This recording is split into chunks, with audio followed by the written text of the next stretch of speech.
যাকে এত ভালোবাসার পরও জীবনসঙ্গী হিসেবে পাননি, তাকে নিয়ে আর আফসোস করবেন না।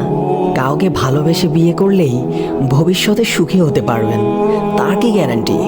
মানুষ পরিবর্তন হয়ে যায়, হয়তো কারো দেয়া আঘাতে, নয়তো অন্য কোনো কারণে। কারোর পছন্দের মানুষ হওয়াটা সহজ, কিন্তু সারা জীবন কারোর পছন্দের মানুষ হয়ে থাকাটা খুবই কঠিন। তাই আপনার মহান রব যাকে আপনার জীবনসঙ্গী হিসেবে পছন্দ করেছেন, তার প্রতি সন্তুষ্ট থাকুন, তাকে প্রাণ উজাড় করে ভালোবাসুন, কারণ সে আল্লাহর পক্ষ থেকে আপনার জন্য একটি বিশেষ উপহার। আর যাকে হারিয়েছেন, তাকে আপনি পছন্দ করলেও হয়তো আপনার রব পছন্দ করেননি। তাহলে আসুন একজন উত্তম জীবনসঙ্গীর জন্য মহান দাদা দয়াময় আল্লাহর কাছে মন উজাড় করে দোয়া করি। আল্লাহ আমাদের সকলকে এমন জীবনসঙ্গী দান করুন যে আমাদের চক্ষু শীতলতার কারণ হবে। Likey